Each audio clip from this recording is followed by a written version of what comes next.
जय गुरु जी। संगत जी, सत्संग सुनते गुरु महाराज का। एक अंकल जी थे, उनके वाइफ को भूत प्रेत की प्रॉब्लम थी, किसी ने कुछ कर दिया था। तो अंकल जी की जो मदर थी, माँ थी, उनको किसी ने गुरुजी महाराज के बारे में बताया। तो गुरुजी के पास गई। जब वो गुरुजी के पास गई तो बहुत खुश होकर वहाँ से आई, बहुत ही श्रद्धा से। तो उन्होंने आके अपने बेटे को बताया कि ऐसे ऐसे है प्रॉब्लम, तुम वहाँ क्यों नहीं जाते गुरुजी के पास, और वो बहुत अच्छे हैं। तो बेटे ने कहा कि पंजाब में तो ऐसे बहुत सारे गुरु मिल जाते हैं, बहुत सारे बाबे मिल जाते हैं। श्रद्धा नहीं रखी, लेकिन माँ के बार बार कहने पे आखिर ये गुरुजी महाराज के पास गए। शिवरात्रि थी, बहुत सारे सत्संग भी सुने, और गुरुजी ने कहा कि कृपा हो गई। ये घर आए तो इन्होंने देखा कि ये इनके घर में हर दूसरे दिन या हर रोज़ सूचे तेले की तारे, गोल्डन वायर्स मिलने लग गई घर के अंदर। जब उठते थे तो कभी ज़मीन पे इधर गिरी है, कभी उधर गिरी है। तो पहले तो इनको समझ में नहीं आया, इन्होंने उठा के रखी वो सारी वायर्स। उसके बाद इनको समझ में आया कि ये वायर्स आई कहाँ से। तो इनको लगा शायद गुरुजी ने कहा है, कृपा हो गई, हो सकता है गुरुजी के आशीर्वाद से आ रहा हो कि गुरुजी ऐसा चोला पहनते हैं। तो इन्होंने उठा के संभाल के रख दी। और उसके बाद ये हुआ कि इनके मन में आया कि मैं डुगरी धाम जाऊं, जैसे कि और लोग भी जा रहे थे, और इनको पता चला लोग जाते हैं। तो ये गए वहाँ पे डुगरी में, और वहाँ से होके आए। तो बड़ी श्रद्धा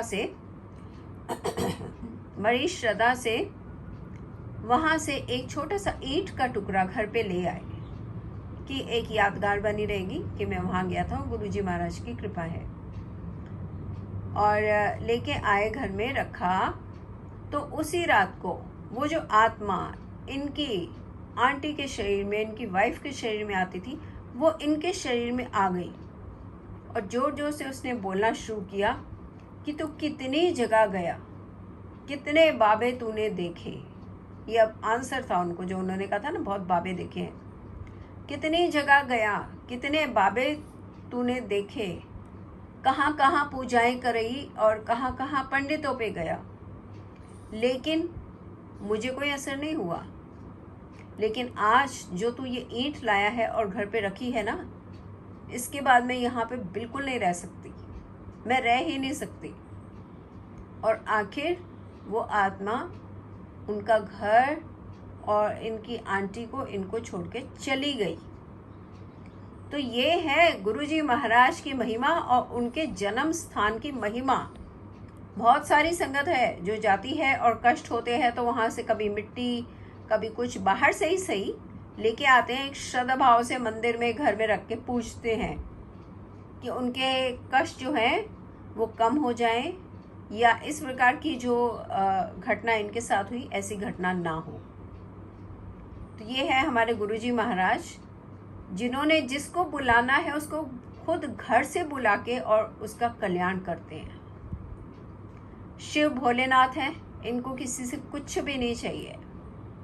दुनिया में लोगों के कष्ट हरने के लिए ही आए, और कष्ट हरकर अपने शरीर पर लेकर वो एक विराट रूप में आज हमारे बीच में विद्यमान है। तो गुरुजी महाराज ने सब पे कृपा की है।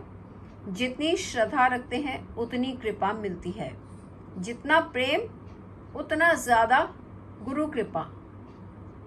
तो गुरुजी महाराज को दंडवत प्रणाम करते हैं कि गुरुजी की तारीफ का तो कोई अंत ही नहीं है, और दंडवत प्रणाम करके कहते हैं जय गुरुजी महाराज, शुक्राना गुरुजी महाराज का।